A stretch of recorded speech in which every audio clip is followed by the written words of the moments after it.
actually Yay, there we go. started. Okay. Well, Jason was going to be on today, but he's in Australia and he knows all about working while traveling because he goes to Australia every single year. So I think he and I were going to get on and talk a little bit today about like how to work and travel, but I'm pretty sure he probably does it more than me, although I feel like I've traveled a lot recently. Well, I mean, to some extent, we're always working, commuting type over the internet, you know, you and I at least, and Jason, the three of us. Sorry, I'm loading Nerf guns right now. over. This is what we do. This is what you do. My life. Yeah, I think Jason had a few tips for us about traveling and working. I would say, I mean, kind of the only thing I mentioned to him the other day when we were talking about this topic on Blab was just that I automate everything when I travel and work. But I automate everything even when I'm at home. I really like automation. I mean, that way you can travel. What are some of those tools that you use? Like, I know you just discovered Edgar, which I'm still trying to figure out what it does, but you said it's like the best thing ever. Yeah. So, I mean, that's probably a useful tool to automate things. Well, yeah, so with 4 businesses, I'm running social media for basically all 4 businesses. You're so good at it. Well, I feel like I do okay. And I feel like I still am like working on it, especially now that I'm setting up Edgar. So I've always been just trying to find like tools that make scheduling easier, and mean that I don't have to feel like I'm attached to my computer all day trying to, manage Facebook and answer questions and stuff. So when I first started doing, social media and thinking about automating it, I was like, I'll use the schedule tool on Facebook. And it's okay, but it would be more convenient if I could schedule things for Facebook and Twitter and Instagram all in one place. So that's when I kind of was thinking about Hootsuite. So I joined Hootsuite. Sorry, you're going to hear my dog squeaking toys in the background, even though I have my headphones on. We're doing yeah. So she's playing with a squeaky hamburger because you can't play in the backyard. So I started getting into Hootsuite, and then I was like, Hootsuite doesn't really automate Instagram. Instagram's like the one thing I could really use some automation on. And they've since added Instagram into their features, but what it does is instead of actually fully automating the process, instead it allows you to schedule something, and then if you have the app on your phone, it'll like send you a reminder, and you have to go in and like copy and paste it and make it go live. And so this still work. It means you still have to stop whatever you're doing and do that at that time, or just skip it and do it later. So I started looking around just for like, is there anywhere that can schedule Instagram automatically? And the big deal was like, Instagram doesn't allow people to work with its API. So they don't allow that to happen. And somehow I discovered Schedugram, which I'm just going to type it in, the little messaging thing. If you just Google Schedugram, you'll find them. And they automate the entire process, but they only do Instagram. So I've been balancing Instagram and Hootsuite with, or Schedugram and Hootsuite to basically automate everything. And for about the last year, I've been thinking, wouldn't it be so awesome if all these like repeat updates that I put up every week, or like photos that I've shared a year ago, if I want to reshare them, wouldn't it be awesome if Hootsuite like saved that information or allowed me to repeat it a month later? Like I wrote a blog post or something and I wanted it to share the day it goes live, and then the next week, and then the next month, and then 3 months after that, or something. And there's really no great way. My dog is like seriously sitting right off the screen, just staring at my face, like I'm talking to her. But Hootsuite has no way to kind of reuse those updates. And I was reading something or listening to a podcast the other day, and somebody said, "Oh, Meet Edgar automates all these things for you." Really, you're not being very helpful. And I was like, well, we'll see, because they mentioned that it was $50 a month, and I was like, that's ridiculous. Like, I'm already spending a lot of money managing my social media, but I'll do like there was a free 30-day trial from wherever I had found out about it, and I was like, we'll see if it's even worth it, but it's so worth it. I would probably pay more than $50 a month for it. So basically, their base account starts at $50 a month, and you can schedule or have like a library of about 1,000 different updates, and it works based on a system of categories that you create and a schedule. Hi, buddy. This is what it's like to work from home. Yeah. So basically, I just connected up Facebook and Twitter accounts for 3 of my businesses. I have an assistant who kind of handles one of them right now, which is awesome. And then you just create categories for different types of updates you want, and you can go in the library and make all of those different updates. And once you kind of put those categories onto a schedule with Edgar, it just pulls anything it wants from that library, and it'll go through everything in the library once before it repeats it. So it's like, if you want to post an inspirational quote every Monday for a year, you just make 52 inspirational quotes and load them into your library for that category and that specific social media account, and it'll cycle through them forever as long as you're doing it. So it's like you don't even have to schedule anything anymore. It just automates even the process of scheduling things. So I'm working on kind of building a whole library of updates for 3 different businesses right now, like things that can just cycle through, like some things that I want to post daily, for example, or some things once a week, and I might come up with 52 of them so it lasts for a year. So I just loaded in, I think it was like 260 photos so that I could repost my wedding photographer portfolio with 1 photo a day, 5 days a week for the next year. So it's like, even when I'm not shooting, I'm sharing photos. I'm done. I'm good. I don't have to worry about it. And I can go into the library and switch out photos whenever I want, or, like add a new thing and delete something else. It's really awesome. I think I wrote in an email blast yesterday that I think it's saving me at least 8 hours a week. I'm going to mute this and try to have this distraction go in the other room for a second. A toddler? Yeah. I don't think I can turn my video off, so. You can mute, though. Yeah, I'll mute. This is.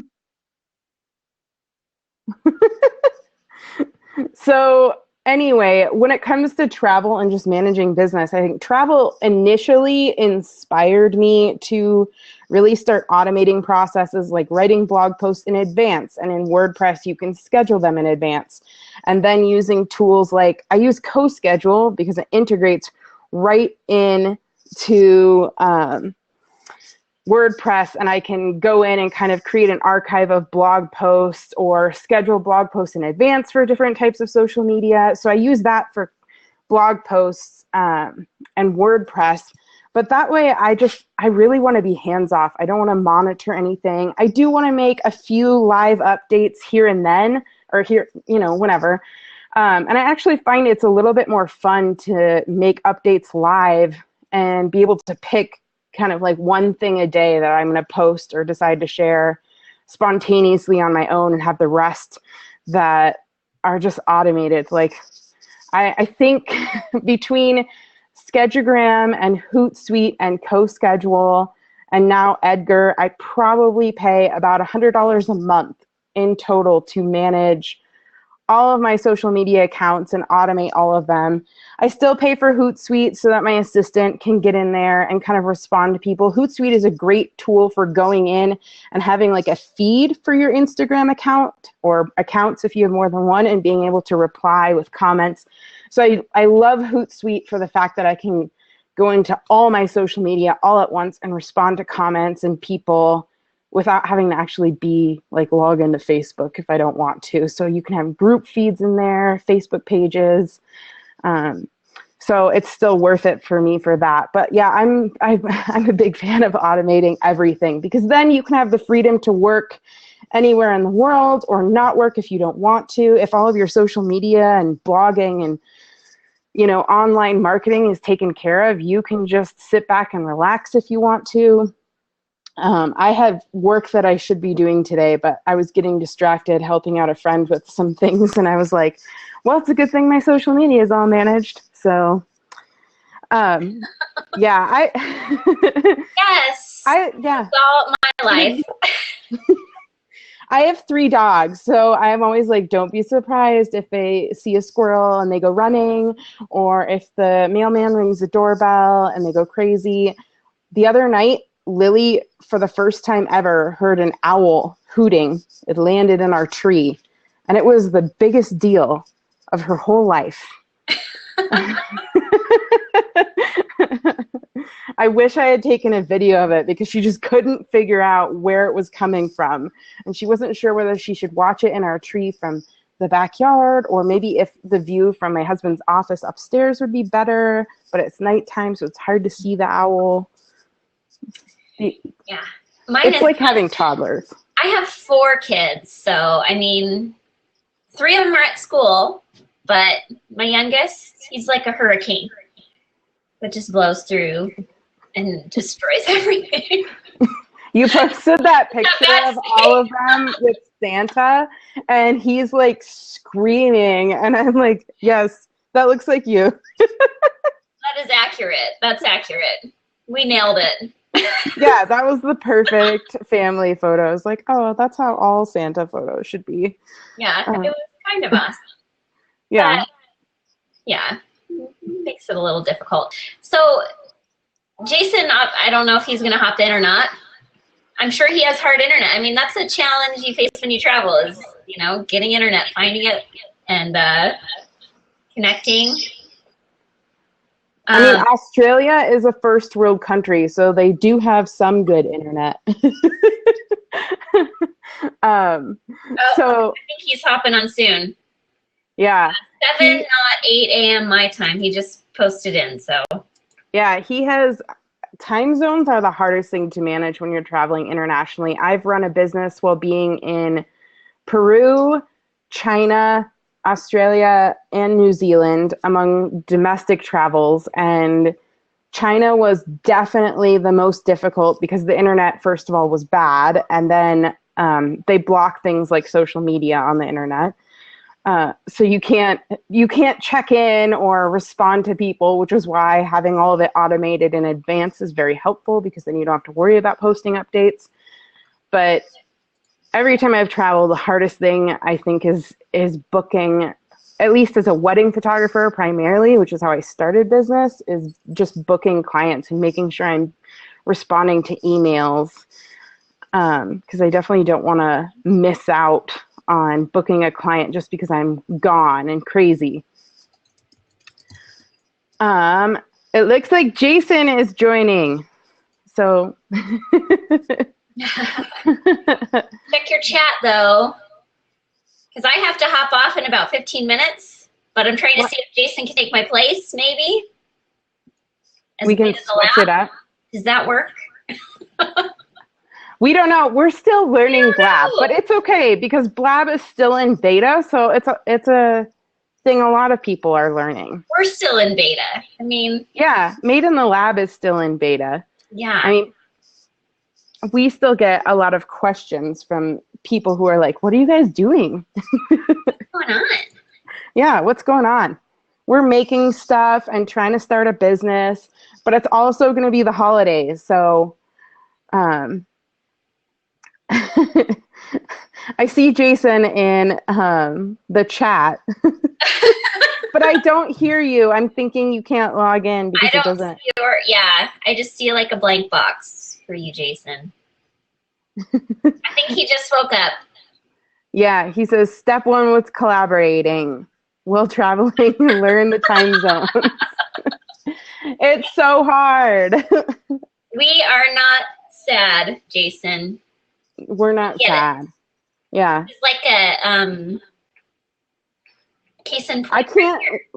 I can't learn time zones even here in the US. Like I make meetings with people. I'm like, okay, you're Eastern time. So how many hours is that from me? You Double still check. live in Arizona. I mean, our time never changes, and we're kind of the best. Yeah. Yeah. Well, it's hard for everybody else because you never change. But I mean, sometimes you're on Mountain Time, sometimes you're on random Arizona time. We're always on Arizona time. It's always the same. Like it's never different. I don't know why everyone doesn't do that. It makes sense. You know, after I was in Phoenix the first time, my phone switched to like automatically to Phoenix time or something. And then it wouldn't switch back. So it like switched everything in my iPhone calendar. And then I was really confused.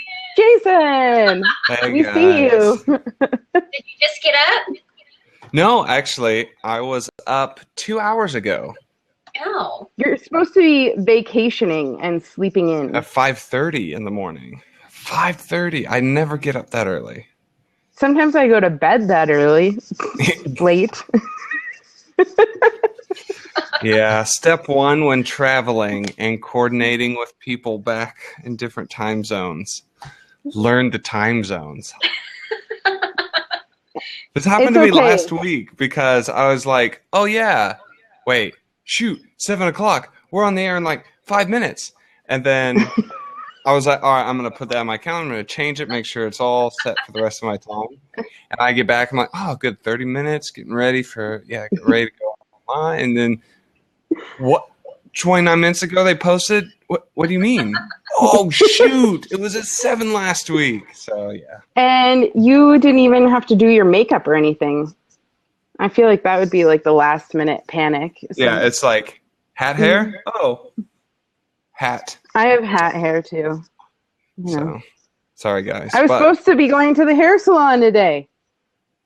Really? But I can't leave my house, so. Because it's snow? Snowed in. And frozen? It snowed, and people in Colorado like can't safely drive in the snow. So there's, like all sorts of crazy accidents. There's a bus that turned over sideways by my house. So I think it was good to opt to stay in. That sounds like Arizona when it rains. Like yesterday. Oh, yeah. Arizona when it rains. They don't know how to function. In the cold, you guys remember when I drove you to the airport to leave? And I was like, what is this on my windows? Like, I can't see. You're so right. She's like, people in Seattle can't drive in the rain, and it rains all the time. Oh, poor Seattle. It snows all the time in Colorado, and people are still, they got on the news, and they were like, even if the speed limit says 55, that's during normal weather, not while it's snowing. And I like, do you really have to say that? Really not know that? That is so true. Yeah, they were like, they'll pull you over. I didn't know how to defrost my window. You learned. We taught you. We did. And the more you know. I used that the other day. Just put a ginger in the front seat. The heat will radiate up and just defrost it. So, Jason, before you got here, I was just talking about how I automate everything with different social media tools, basically to mean that whether I'm traveling or not traveling, everything should be taken care of because I'm all about working less. Yeah, sure. In general. That's definitely a good thing. If I could automate this mental math for time zones, I would be online a little bit better. But yeah, like for me, it's when I'm traveling, a huge part of what I do is just kind of managing everything else through email. And so a lot of my emails are like template based or at least to the point where the big chunk of information I would be typing every single time is just going to be copy paste, send out. So where do you store your email templates? Like some people use an app that I don't know how that works, or do you just go into like sent mail and copy and paste and change the name, which is my lazy version? Yeah, I've been doing that for a while. But I got this Chrome extension. I'm a big Google fan of everything. You guys know that, for better or for worse. He's like the PC Google opposite. Yeah, I'll run counter to the design The community. yin. Carrie and I are the yin, and Jason is the yang. The gang. It's good for you guys because it means we've got you covered. Yeah, for sure. When your PC crashes, we're good. We can still get the work done. You know, it won't. That's an Apple issue, not PC. But more on past that debate, we could go for hours. Okay. I think for me, I've been using this Chrome extension called Gorgias, Gorgias, It's probably and gorgeous, it basically allows you to store templates and then straight into Gmail just populate. Like you type in, for me it'd be like @ new client, right? So I just would type in like the @ sign, the new client. You can set it to whatever you want it to be, and it's just like a little short code that you type in, and then it just populates whatever that paragraph or 5 paragraphs or novel that you want to send them. That's pretty. Do you use anything for like upkeep once with booked clients, like automation? Because I have a whole system set up with Pixify for my wedding clients, and it basically it's automated everything from when they book until the day after their wedding. And then from there, when I deliver photos as a photographer with an online gallery, I use ShootProof, and then ShootProof automates emails from the gallery delivery until a year later. So I feel some people feel like maybe those emails, they're less personal, but I've found in the last year my clients really just appreciate it because it means you're on the ball, like sending them reminders. It reminds me too, because it's easy to forget things. Right. Yeah, I think, honestly for me, I found in my workflow, the real automation that I have to do is just kind of taking care of the people who are looking for more information. And after that, since I really don't take that many clients every year, probably compared to wedding photographers being a designer. And especially where I'm at now, like it's really more customized and personal. So I find that I did try doing that, like setting up a whole workflow and like, okay, here's what they'll, need to do. But between the point of when they first contact me and get that initial like quick response email, if you will, to when they actually book and start getting into the project flow itself, because I have that whole project flow like Rachel does, outlines everything and task lists and all that. But between those 2 points, I find for me it works really well just to, I get an email from them and I just sit down and type a response back because it allows that level of personality, which you can do in automated workflows. But at the same time, I just find it's easier because everybody asks different questions anyway. When you've got, a dozen to 20 people a year doing that, it's not too hard to write. Yeah, I think mine I use a little bit differently just because we're preparing for an event versus working and collaborating throughout the process. So a lot of times people will book a year in advance and then we don't discuss anything until, 2 months beforehand. So a lot of my emails are like, hey, I'm just checking in. Here's some tips about your rehearsal dinner and things. Just giving them reminders and letting them know I'm here and I'm available if they need anything and to email me back. I have a lot of clients who will reply to an email and then we'll start having a more personal conversation. And a lot of them are like I send out one a week before the wedding that's got some last minute tips and prep. One the day before that's like, if you need anything tonight, don't panic, text me. Here's my phone number. Can't wait to hang out with you guys tomorrow. And then the one that goes the day after the wedding just reminds them that have a great time on your honeymoon. I'm going to edit the photos. This is when you'll get them. So it helps kind of through the process because it's a process with a lot of questions. And a lot of it for me that I send out is resources, like extra things that can help them, like plan and prepare for their wedding and rather than, there isn't much that I do in between other than helping them with timing. Right. So do you find that automation is probably the biggest key to your workflow while you're traveling in I general? think it's the biggest key to my workflow, whether I'm traveling or whether I'm at home. Yeah, Period. because I think Rachel has to go and she's not sure what to do. I don't know if somebody wants to log out and log in as you, or you're muted, Rachel. Mute. We can't hear you. Sorry. Mute. I was trying to cut out my video. I was going to say, Jason, I think if you log out and then log back into this account within 3 minutes, it'll still continue this blab. Right. Because it says, All right, oh, I'll did do you that. log out on accident? You can log back in 3 minutes. So I'll stay here. it'll be like a Chinese fire drill kind of thing. You know, like All right. All right. I'll log out, you There log we in. go. Shuffle. Okay. There he goes. All right. Go. Okay, I'm logging out. He'll log back in. It'll This be is an switcheroo. intermission. The switcheroo. All right, here we go. Hold on. I got to wait for this spinning wheel to stop. Cox Internet. Yeah. Reliable. Oh, look, I'm still here. This actually still works great. Anyways, I'll kind of finish answering Jason's question. I think automation is the key to my workflow all the time.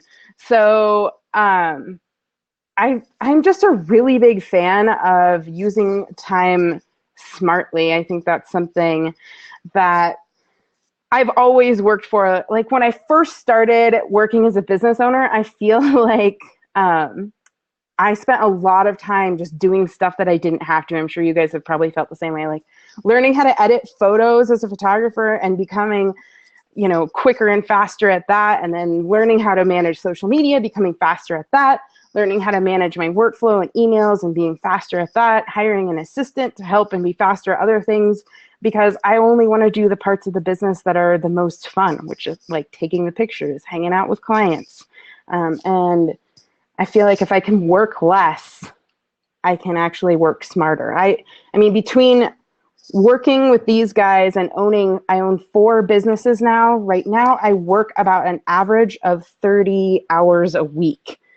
So, and that's all come down to just having a workflow that is fast and quick and, something that allows me to make sure I still have time with my family, time with my dogs who are sitting here being ridiculously needy. She's trying to lay on the computer like a baby. And I want to have lots of time for travel. So I think everybody has a different approach. I was really against automated emails, but last year was the first year I tried them. And my clients knew that they were automated, and they were like, we just really appreciated getting information and stuff. It made them feel like I was thinking about them. Hey, Jason, you're back. I'm back. That worked out perfect. Sweet. Look at that. It's almost like we knew what we were doing ahead of time. Yeah, it's almost like we were blab experts. I think I am going to have to switch out all of the social media now to our new, I think we're going to start calling this Made in the Blab. Made in the Blab. Haha. Anybody else like puns? Haha. That was all Rachel. That was good. I can't believe we didn't catch that first go round. Yeah. I think we're supposed to be smarter than that, but we're apparently not. Sorry, I cut you off with my entrance. It was grand, but No, it's fine. I was just like filling the air. I am on a serious budget crunch. If you were to pick one automation service, what would it be? Seriously, one automation service. My question back to you would be, what social media platform do you think you get the most interaction from? Instagram, Facebook, or Twitter? And what is the hardest and most daunting task for you every week? Like you just have to do it, but you just like, no. I mean, if it's Facebook, I would say you could do Hootsuite. And when I was just doing Hootsuite, it's like $10 a month. for how many accounts that I have, but I think if you only have one or two, it's actually completely free.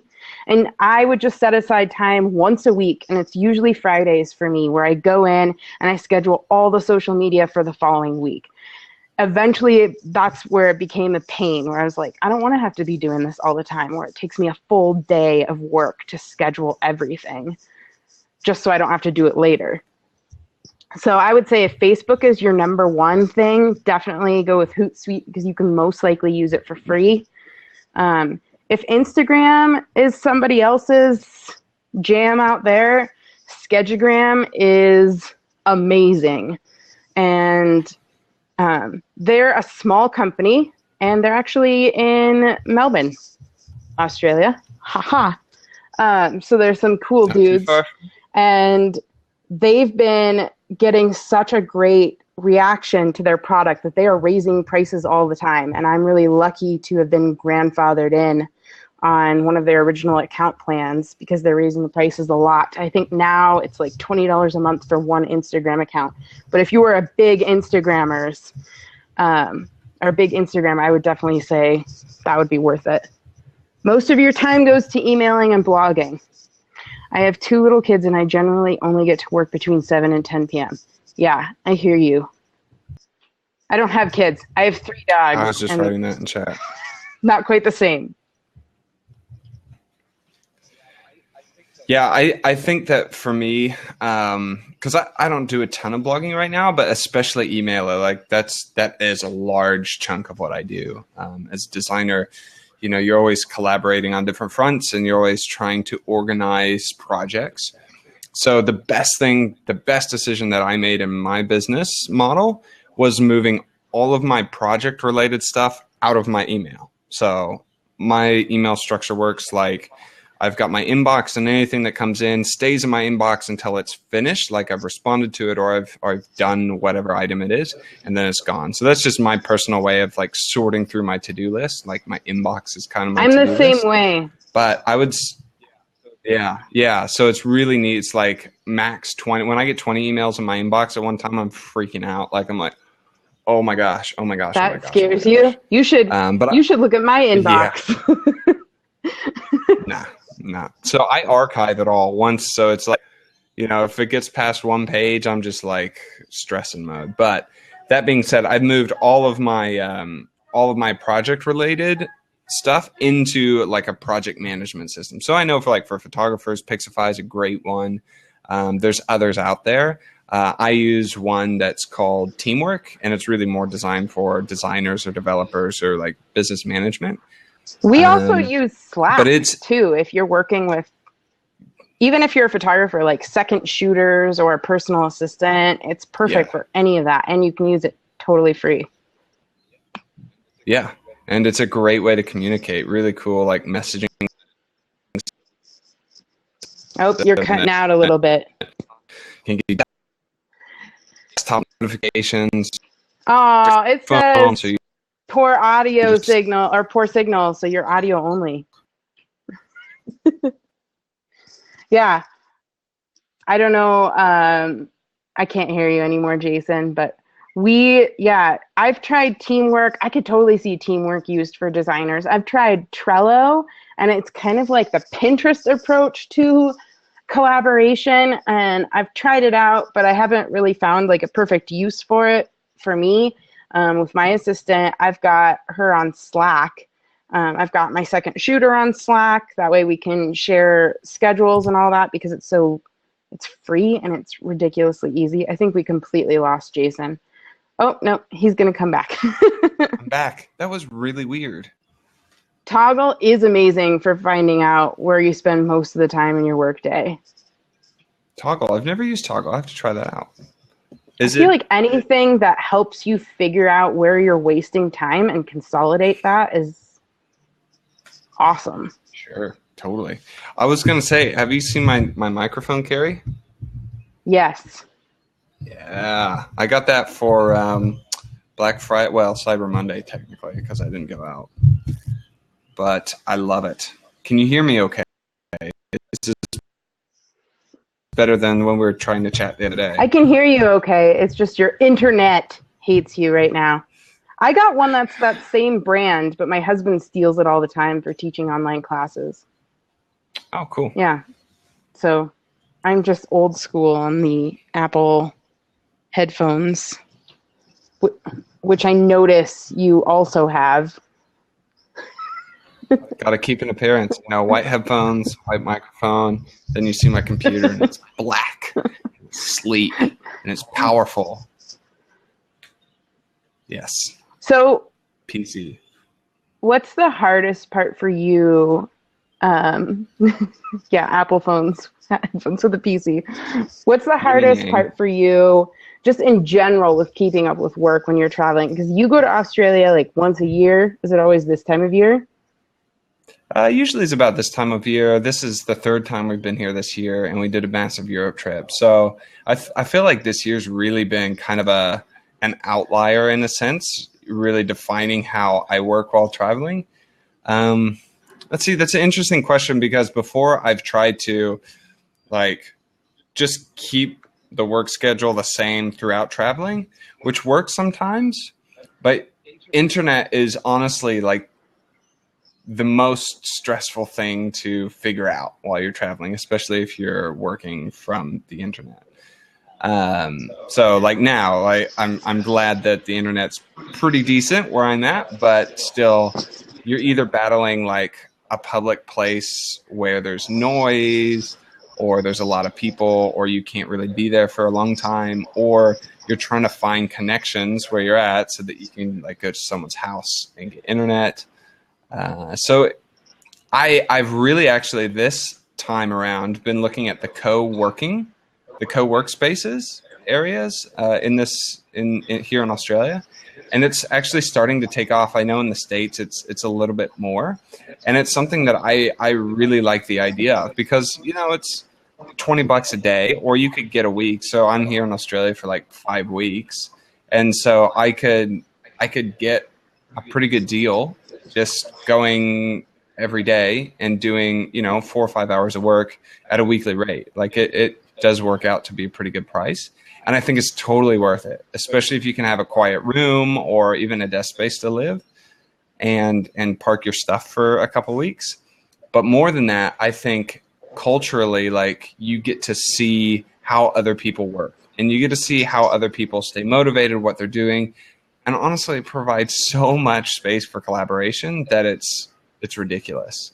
Because as a web designer working anywhere in the world, I could totally work on projects here in Australia because I'm used to the time difference. I know how to communicate with people and businesses in this area. And I wouldn't have learned that if I wasn't kind of always being around small business owners and people in this area. A lot of my friends here are small business owners, and I do a lot of cafe consulting and stuff while I'm here, which is kind of That's fun, cool. So. When I'm traveling, I never try to actually work. My goal is to not work the whole time I'm there. So usually I'm just checking email and I want everything else to be done. Yeah. And I love that.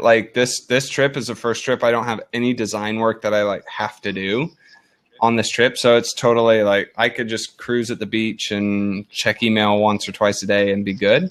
But honestly, I would just go stir crazy if that was the case. So I always pick up these silly little side projects. My wife always looks at me and shakes her head, just come on, man, you're picking up way too much. How many? What are you involved with back home? And you want to add more? No. I feel since Australia is something your family's there, when you're there, you're not really there to tour around. It's just sort of right. hanging out, catching up with everybody you know. And I would probably feel the same way and start to get bored. Whereas when I was in Australia, I was got to get all my work done because I got to get out of here and go to New Zealand and walk wherever Peter Jackson went. And that was my goal. Well, and that's what Europe was like for us, honestly. I pretty much was just autoresponder on and get in a car and drive, just check email every 2 or 3 days. I felt really bad because sometimes I'd come back to an email box and I'd be oh, I haven't replied in the 12 to 24 hours that I usually do. So, but people understand in the end. And I think it's just being honest and transparent and just saying, like, hey, I'm on vacation right now. I'll try and get back to you when I can, but it might be a little bit longer than usual. And realistically, you know, as a designer, I don't sweat too much about losing jobs or missing projects that I could be working on with something like that, because as long as you're not brushing people off for weeks at a time or missing some really drastic points or deadlines, or if it's like an emergency Yeah. kind of thing, having You got all cut out again. I would say for me, like usually with wedding clients, I don't try to respond right away. Like you were cutting out, so I was like, let me fill this air. I use a lot of autoresponders when I'm traveling, and it usually says like, hey, I'm, out of the office, but I'll get back to you. And I kind of feel like if somebody really wants to work with you, whether you're a graphic designer or a photographer or whatever you do, even if it takes you a full 24 hours or 48 hours to respond, like if they want to work with you, they'll want to work with you regardless.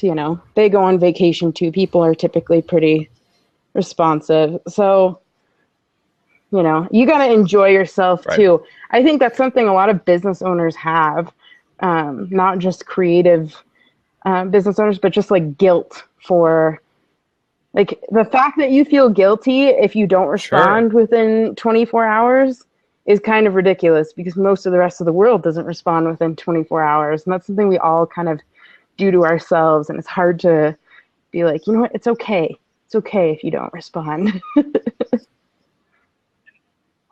Right.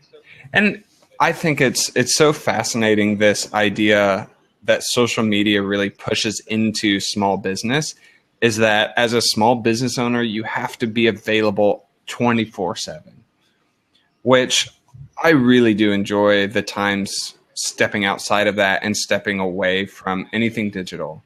Like when I actually visit my family here in Australia, they live up in the mountains, no internet, like it's worse than dial-up. You can't do anything. And it's a real refreshing time just to be up there and to enjoy everything that it has to offer in its own. And so I would say to all the small business owners out there watching who really struggle with, just staying on top of everything, the best thing that you can do, if you feel like there's an email that you have to reply to, but you just don't have the time, or you want to take a little bit of a break to step outside of the internet and say, hey, I'll get back to you, but I'm doing this at the moment, and so expect an email from me, and then set a date or set a time frame to let the person know when they can expect to hear from you. And that I found in my experience, if I'm working collaboration project or just emailing somebody out of the blue and they send that to me, totally. Like it's out of my mind. It's filed back into like, they're going to get back to me. They told me this date. And then now I can hear you again. It's like sorry. Sometimes you turn into like a robot, but yeah, with robot hands. Yeah, I actually just told that to a client the other day. I was like, she emailed me and wanted something. I was like, hey, I'm going to work on that this week, so you should be seeing that within a few days. If you don't, bug me again. Just because I want her to feel heard, and I know I'm not going to get to that project until Friday, probably. And that way she knows, like, hey, I'm here. It's all good. And she's like, that's cool. No worries, And I think that's probably the biggest point, is for people to feel like they're being heard. And that's really what social media has allowed us to do, is to be heard by big brands, to be heard by everybody around the world.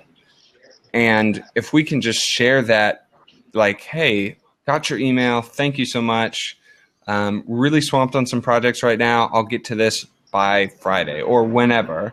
Then people are okay with that. And it's not, oh my gosh, I need you to drop everything and do it now. Because oftentimes they're in the same situation. Like they just got the time to email you, and they want to make sure that, it's not for nothing, right? Because you did spend time. People just want to make sure, I think, especially when you're hiring a small business, like sometimes it's kind of, people feel like it's a risky decision. They're hiring like a stranger, you know? I think there's so many stories of people being slighted by small business owners.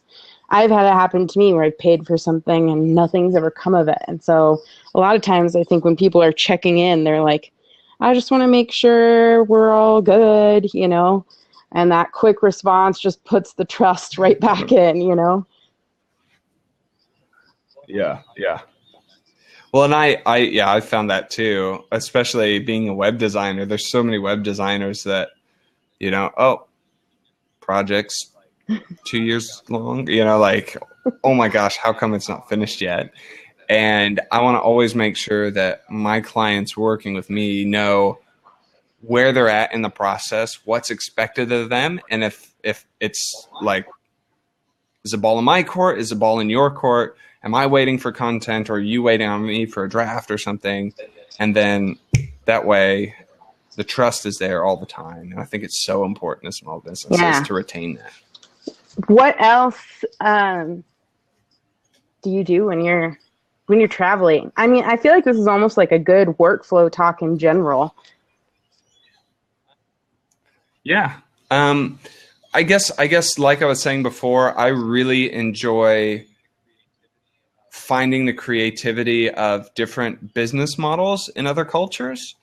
And so like right now, one of the things that I've just been doing, because I love having coffee every morning, I know that I'm going to go down to my favorite little cafe, espresso bar here on the Sunshine Coast every single morning. And so for me, it was one of those things where I'm really interested in how they portray themselves in social media, how they attract clients, because that can give you a lot of insight in your own business. And I think that my natural tendency is to go out and kind of learn from others. Like I don't just sit at the beach and sit in the sun. I'm a ginger, you know, I just lobster, and I'm not lobstered yet. But I would totally sit at a cafe and a coffee shop and just watch like how people come in, interact. But I would say find something that you really enjoy to do personally. And if that's relaxed, just go relax. Like, don't feel like you have to be doing something while traveling. But for me, it just fits. Like, I love to learn. I love to meet new people while traveling. And so oftentimes sitting in a cafe is the best place. And I've been learning a lot on how they approach social media in a different culture. You know, for them, one of the cool things that I feel like I can share here, because you guys don't know anybody that I'm talking about, is for them, the cyclist culture here on the beach is a huge demographic for them to tap into, because all of these people getting up super early, like I got up 5:30 this morning, the cafe's open at 6. Like there's a bunch of people on bicycles riding around because it's really fitness oriented here. And so for them to kind of attack that demographic and try and bring it into the shop by doing things like putting a bike rack outside their cafe, by, you know, offering, they have this really cool coffee called Bulletproof, which is basically like your espresso based coffee and then protein powder and what, you know, all the health stuff. Whatever. But the cyclists just like rave over it. And if nobody has it right now on the coast in this area, so once they started introducing that, like just droves of people who know what it is are coming to it because they hear about it, like from San Francisco or in the States or wherever. And they're like, oh, I wish we had that here. And then somebody opens it up and then they're all there in the morning. So it's really cool to see. Like, I would never have guessed that between like 6 and 8 a.m., these cafes are making probably 30 to 40% of their margin of the whole day, which is crazy. Yeah. But you come in at like 9 or 10 and it's just like, you know, it's the morning cruisy group and it's not real busy, but you're like, man, how do these guys ever stay in business? And it's those hours between 6 and 8. Flat out. I don't like, every time that I've traveled internationally, I don't tend to like I said, I'm like usually not there to work. But I'm never there to relax either. Like, I just enjoy experiencing other cultures. So I try not to do touristy things. I try to do I want to do things that like the locals do. You know, like I want to go to the markets and go shopping, because I think that's where you get to see like people just doing kind of what they do on their daily basis. Of course, when I went to New Zealand, I was like, no, I'm going to do everything touristy in the whole world right now. Well, you have to. It's Yeah. New Zealand, right? Hobbit. Yeah, Lord of the I'm the Rings. biggest fan ever. So, Yes. so that's kind of my approach when I travel. I'm like, I don't want to do work. I want to see the world. Yeah. And I think it's really fun because when you're in that local environment, you get to see the actual small businesses, right? That would mimic us or that would mimic the way we do work back home. And so, yeah, I've learned so many cool things from Australian or European, like when we were in Bavaria, you know, even though you don't speak the language, you can still kind of understand how people are doing business. And I feel like it's a good exercise for all small business owners, especially creatives, to examine and to say, okay, it doesn't matter if they're not a photographer or creative, like how could I model what this small real estate company or this small cafe or whatever, it's completely different business, completely different industry. How could I take something that they're doing really well and integrate it into my business? Because oftentimes if it resonates with you or stands out like right away, it's probably something you're either interested in or you already could do well. And so I think that those key points are really, really great at bringing diversity into our own businesses and, you know, just giving us an edge. I don't know. I feel like I'm always learning. I just don't always, when I travel, I just don't always have the intention of learning. I did actually find it very interesting when I was in Australia and New Zealand to like hear from locals about what their approach is for wedding photography. Like if you're talking to somebody and they're saying, oh, what do you do? And I'm like, oh, I'm a wedding photographer. And they're like, oh, you're probably not here for work then, huh? Like, I'm like, huh. And so it's funny to kind of look at your industry in another world and see how different it is or how differently it's treated. Because I was told in New Zealand, like they're like, yeah, wedding photography is not a huge deal here. Like it's not a big deal. So you probably don't want to move here and be a wedding photographer. I'm like, I'll just move here and be like a tour guide for Hobbiton. That seems like a better industry for me. But it was really, I've always found it very interesting anywhere I go to say that. You know, I've been in third world countries, and when you tell somebody that you're a wedding photographer, it's just so beyond them. Like, what a luxurious job you have. Yeah, it's like, oh, so you're like a food taster. You can travel the world and eat food. And it's like, wow, actually, that'd be really cool. Feels like a step above. So it's intriguing to me because there's certain things each culture puts so much value on, and to see what you do as a business owner and how it's valued in another culture, or to be in a culture where you're like, wow, it's not valued here at all. Like, it makes you really think about like coming back from a place and realizing that people there are just like, yeah, wedding photography, whatever. We don't do that here. And you're like, these people live without it, but yet here in the US, our goal in the wedding industry, which is so big here, is to like make people feel like they can't live without it. We want it to feel not like a luxury item that they're purchasing, like it's something they need as much as they need food and shelter. And that's our goal when we're marketing. And I'm like, it's so interesting to then hear people be like, yeah, we got married. It was awesome. It was a party and we're good. We got a couple iPhone shots. And you're like, awesome. Yeah. I can see that. Well, and I think it totally speaks to that idea when it comes to really isolating your ideal clients in your ideal market, looking at those demographics. Because I was chatting with this cafe owner even, and we were just I was just going through this exercise of understanding where they were at in how well they knew their ideal clients, how well they could define them. And this guy is brilliant. I mean, he worked like for a huge multi-billion-dollar company in Europe. and travel the world like first class, marketing guru, like we're talking $1 million deals. And so he knows his stuff, but he doesn't come across that way. And so you meet him and you're just like, oh, like this guy's probably, from, middle class, whatever, started his own business, but nah, like he's full on knows his stuff.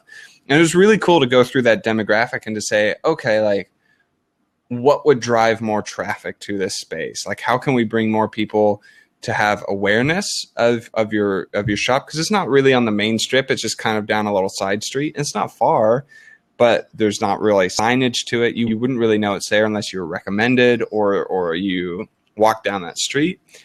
And so we were talking about the cyclist demographic that he has, but also we were exploring like, all right, since it's holidays here in Australia right now, a lot of families are at the beach. A lot of families are coming here for a short period of time. Is it worth it to tap into that demographic? And we were talking through that, and he said that for him, yeah, like he's not going to turn it away. It's great, but it's better for them to focus their time and energy onto reoccurring customers. So the locals, the people who know where it's at, because if they can drive that traffic, then their shop is going to be busy year round, and tourists will always follow what looks busiest. And it was really interesting for me to hear that from him, because I thought to myself, like, oh yeah, how many times do I actually go to a place that's empty if I don't know where to eat in a location? Yeah. It's like, if it never. looks empty, I'm always like, nope, not going in there. Like that probably will get me poised, like food like poisoning. If there's a wait or all the tables are filled, that's when I'm like, oh, this must be the place the locals hang out at. That's where I'm eating. Or I've always just found like I ask people, like if you're out, walking around or whatever, and you talk to somebody in a coffee shop and you're like, hey, where's the best place to go for dinner? Where do all the locals love to eat? Like that's where I want to eat. I'm not going to look at, Open Table for recommendations. I'm going to just ask some random person, be like, tell me, where do I get the good food? Yeah, absolutely. And it's totally, because when you ask that question of somebody, especially if they don't recommend the last place they ate, like where they ate last night, it really goes to show you how important that experience is, what sticks in somebody's mind to set you apart from everybody else in your field, whether it's food, coffee, wedding photography, design, what experience, what part of the experience do people remember and then say, wow, that was the best whatever that I've ever had. That was the best communication I've ever had with a web designer. That was the best like close friendship that I've ever had with a photographer. What is it that really sets businesses apart from others? I think those things drive referrals too. Like when we were driving through New Zealand and we just picked hotels based on what we found online. And then every time we'd check in, we were like, hey, where's the best place to eat? And then we'd go wherever they told us to go. And it's like, if it was good, and it was always good, we did not have 1 ounce of bad food in New Zealand, then it's like, I'm going to be like, yeah, when you go, you need to stay at this hotel because they know all the good spots, great customer service, it's all about being able to provide a little bit of extra information on top of what you do, Sure. Have you done that, like when you go somewhere to eat as well and just like look at a menu and you realize you have way too many choices and you just stick the menu down and you say, what's good here? Like ask the waitress or the waiter and they're just like, oh, what? Like you're asking me what I think about the food. Okay, well this is in fact really good because I've worked here for 2 years and every once in a while or every other night I end up eating here because I'm too busy to go home or what, My husband works in the restaurant business, and what I've learned from him about stuff like that is if you go to a restaurant and you ask, your waiter or waitress, hey, like what's good here, and they don't have an answer for you, it's probably not a good sign because it means that they're not tasting stuff and collaborating as a staff. And one of the things my husband loves to do, and a lot of great restaurants do this, is like he gets all the staff together. If there's a special for that night, they're all going to eat it before the shift starts. So that way they know how it tastes Wow. and they can actually refer it to the customers, you know? So Man, I could just imagine sitting like back, back behind the doors, with the little peepholes in them, and just like seeing all the waiters and waitresses having a bite of like the fish or whatever for the night, and like some like, oh, I don't like fish, but so bad, guys, I'm allergic to this. well, it's good for them to be able to talk about what's being served and what it tastes like, and especially for more fine dining, my husband will actually do like wine and food pairings with the staff and let them, and he does like wine practice tastings with them so that he can teach them how to sell wine to the customers, because customers are always going to ask for your recommendation. You want to be able to recommend something and sound confident while you do it, no matter what business you're in. And it's so nice when a restaurant takes the time with their staff to do those things. So it makes them better servers. And here in the US, they rely so much on tips. So it's a great educational tool for them. I mean, that's one of the things I loved about being in New Zealand. Like, tipping was actually almost insulting to them. Yeah. And I was like, We get paid well. they actually get paid well. And I was like, oh, that's so unfair, you guys. Well, and I think it just goes to speak when there's passion behind something that you use, or not even passion, but like just a belief in a product or a service that you use as a small business, and you're referring that on to others. Hopefully that's what we're doing here for everybody watching. Like, the things that I believe and I use every day, totally will recommend them because they're phenomenal products. And I'm always, I'm the kind of person that I will use something until somebody shows me something better. And then if it's better, I'll totally jump ship. Like, it's kind of sad because my loyalty, like, I still love relationships and loyalty, but at the same time, I'm a very functional person. Like, if it serves me better, I'm generally going to gravitate towards it. Even if I don't jump ship right away, I'll still be looking for an excuse to jump ship. And so I think that's what I want to provide to people, is a recommendation for things that really help them function better as small businesses, because we're working with such, oftentimes we're working on limited revenue streams and limited places of income, that we have to make sure that every moment of our time is spent well. Otherwise, we're going to burn out. We're going to get sick of what we're doing. Because we'll have to do large amounts of volume to really make it worthwhile to have a small business. And, I love being able to travel and go and not have to work, but spend the time learning or exploring side and things like that. And I totally wouldn't be able to do that without some of the awesome pieces of my business that can help run themselves. I think too, like, when I'm always all about referring stuff that I actually love. Like, when I was talking about Edgar earlier, it was like, I love it and I don't get anything from recommending it other than satisfaction that hopefully somebody listens to it and is like, that's going to change my world and make their lives a little bit easier. Sometimes there's products that I recommend and I do get a kickback from, but I always choose to recommend something that I believe in, like and I've jumped ship on different things too, where I'm like, you know what, this isn't working for me anymore. And maybe it's an opportunity to give that business feedback and say, hey, this is why this isn't working because of X, Y, and Z. I actually did that to a company fairly recently where when I left the company, I said, I'm using something else now, but one of the things I really dislike is the attitude in the community you've built around it. And I really, I enjoy being part of a positive community. And I feel like your community is not a selling point for me. And right. Well, and it's great, I think, for companies like that. Like, for example, if I was in a situation where I'd lost you as a customer, Carrie, I would always want to have that hope that I could gain you back. And I think that it's really valuable for small businesses to like give feedback. Like, I always want to hear feedback, even if it's negative, because it means that I can improve for the next person, and hopefully I still have a chance to be the hero for that person who wants to leave or is in the process of leaving, to say, okay, what can I do right away that will help relieve or alleviate your pain points? Because we do have that opportunity as small businesses to step up and be the hero every once in a while.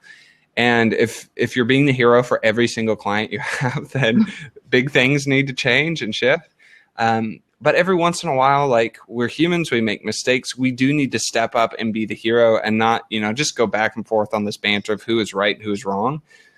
Just step up, be the hero, love on people, and, make them feel like they can be a part of something that's bigger than just dollars and cents. And even when you screw up as a business owner, like, you can rescue it and make it worthwhile for somebody, you can recover it. I mean, maybe you lose them as a permanent customer.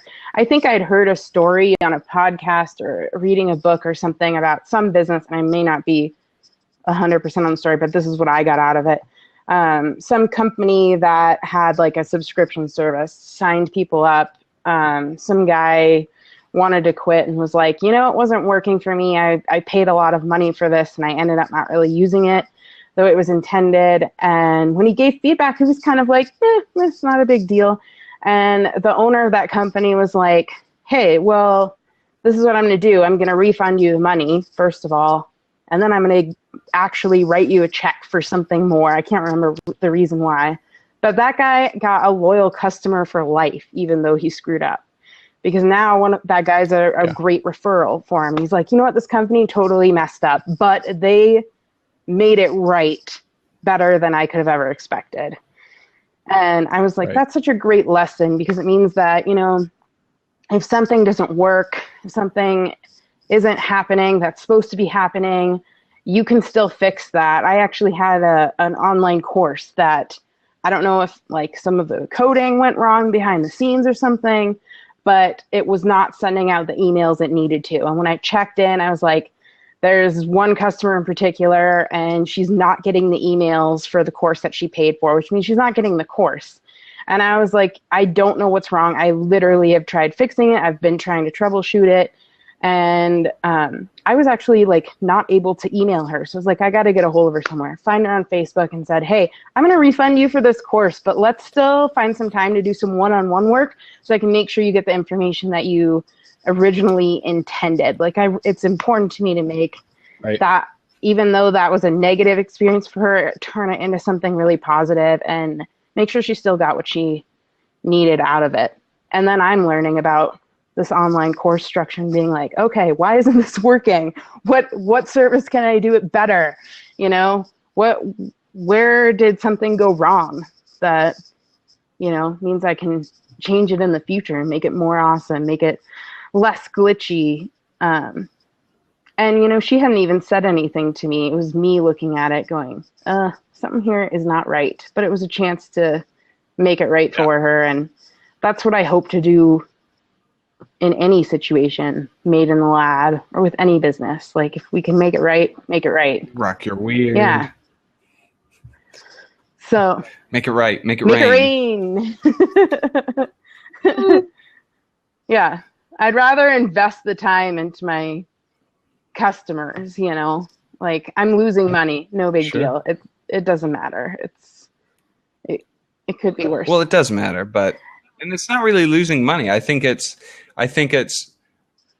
providing yourself with a solid reputation, because in the end, sure, you're out some money in the short term, but in the long term, like, you retain your integrity. You retain a name or a brand that you're building up for yourself. And without that, and if you really have one of those super cynical or just like really toxic clients, and they just want to go behind your back and just be like, blah, blah, blah, they did this, they did this, they did this. Like, you have that repertoire to come back and say, we've handled this like every other situation. You guys who have had those situations know what it's like.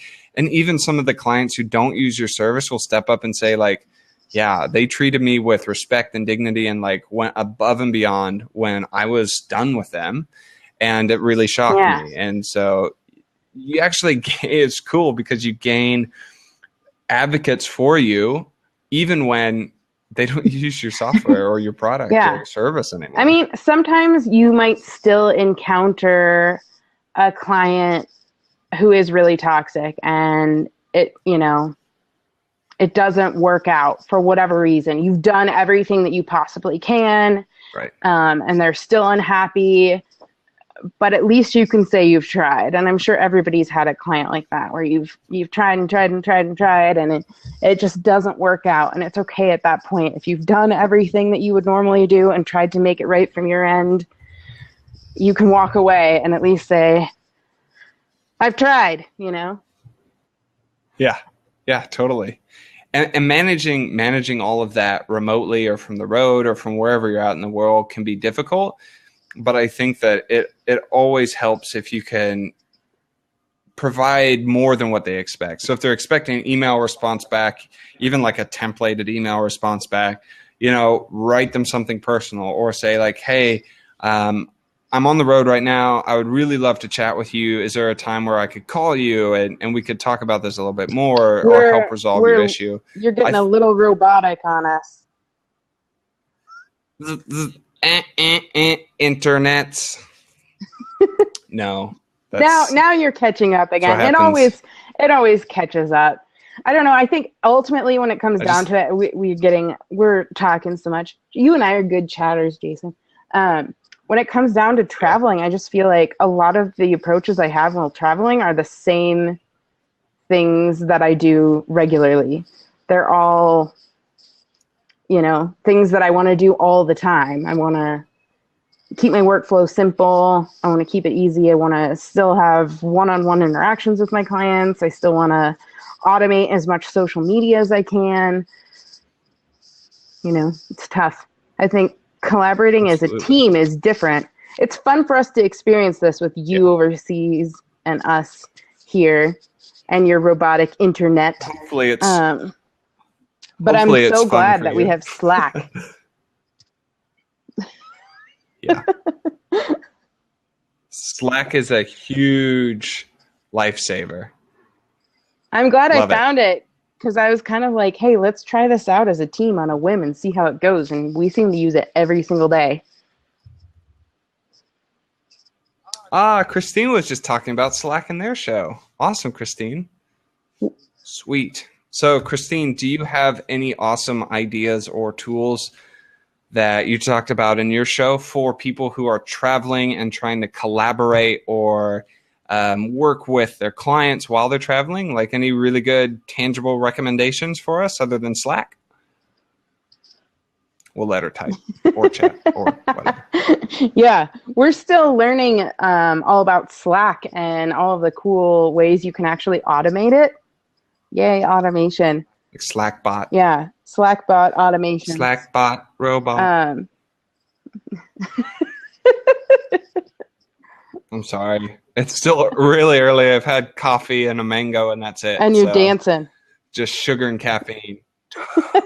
Yeah, I've had dance parties like the last 3 nights. Like costume birthday party. We went over to someone's house and just like they had music going on in the back room and I just kept like my body's just moving. Like I just want to move to the beat. Yeah, we just got a little. Do you listen to music when you work?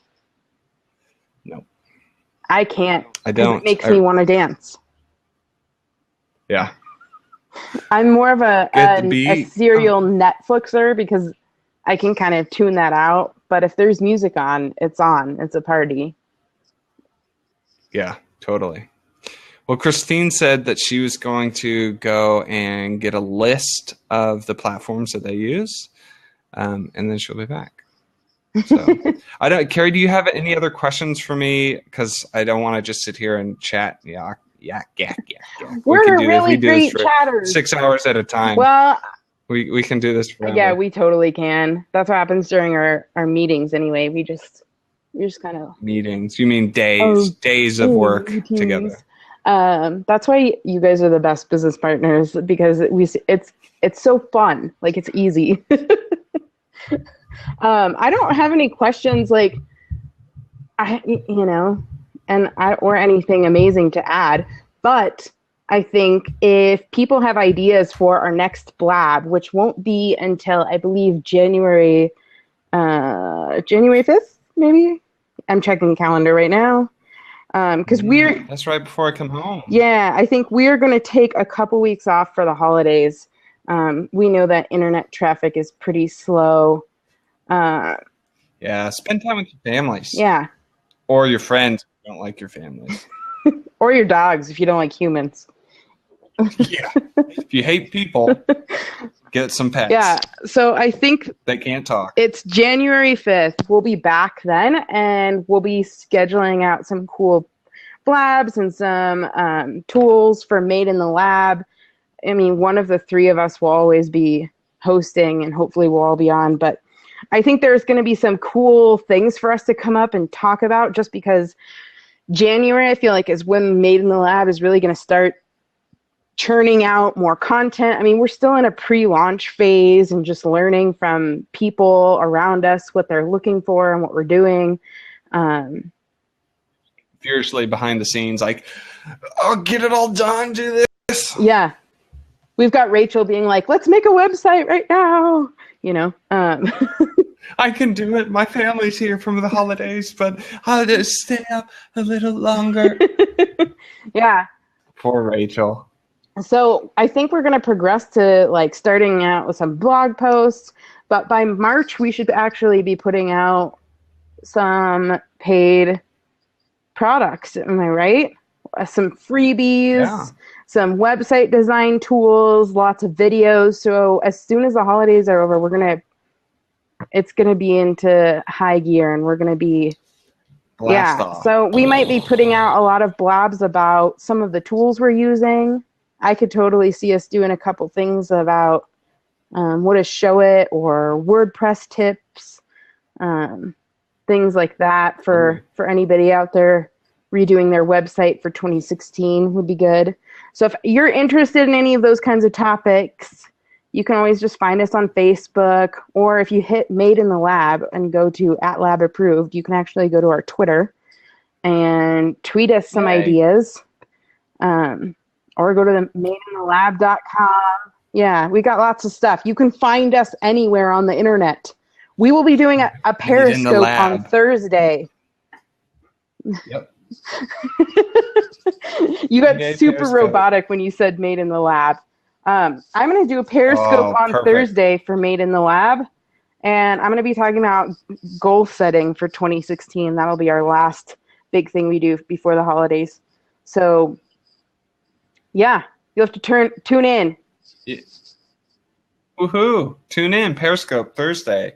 And for those of you who are looking at your business and you say, I feel like I've got a good website, I'm meeting the clients that I want, and maybe you feel like you're doing something right, but you're not quite sure how you got there, or maybe everything feels like it's falling apart, and you want to know how to get on track again.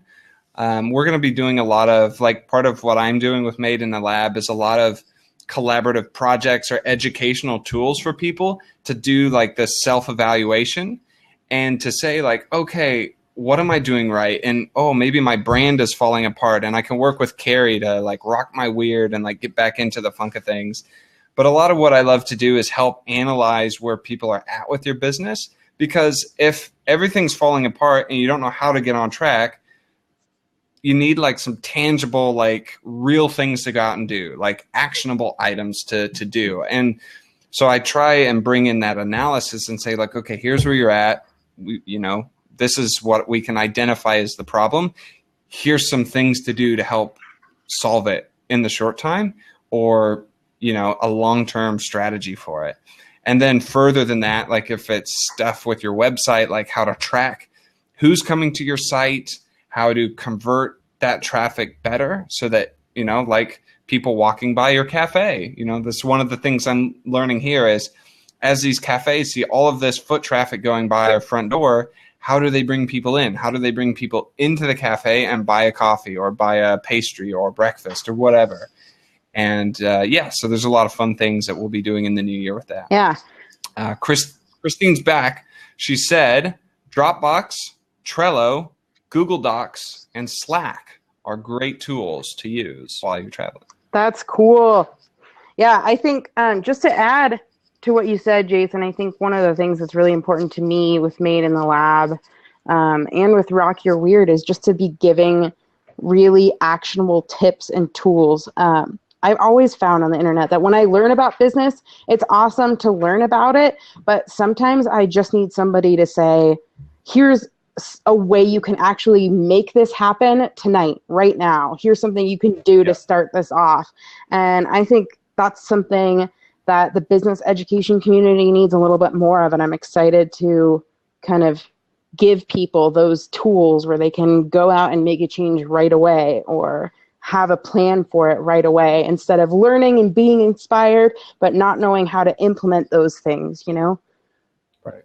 Well, it's kind of like when you go to school and you have these classes, you know, as a kid where you're just like, math, I get to write down numbers all class long. Or like, I don't know, wood, like shop class, where it's like, oh, I can go and I can build a box, you know, something really even simple, but you actually can do something actionable and you see the results and the fruit of it.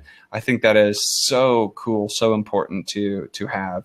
So it's not just the theory and kind of like be academic, understand all of this stuff. It will make you intelligent, but it's like, what will make me successful tomorrow or tonight, or, you know, and carry on and have actually some substance over time. So yeah, totally. I'm excited to do some of that and start giving people some actual things. I think there's so many places you can be inspired when learning about business. I'm constantly inspired by things I'm reading or learning, and then I'm like, how am I going to do this? I'm overwhelmed with how to implement this and make these changes. I really need some step-by-step help to make things happen. But I've got to head off. This is recorded, so people can watch it anytime on our Made in the Lab, and hopefully we'll see you guys on Periscope on Thursday. I'm going to chat a little bit about setting goals, which is my jam. I love setting goals, so for business, I think that's been a huge part of my success in the end, is really making a plan and sticking to it. But yeah, we're excited to meet more of you. And Christine, thank you for leaving that link for us. That's awesome. Yeah, great stuff, Christine.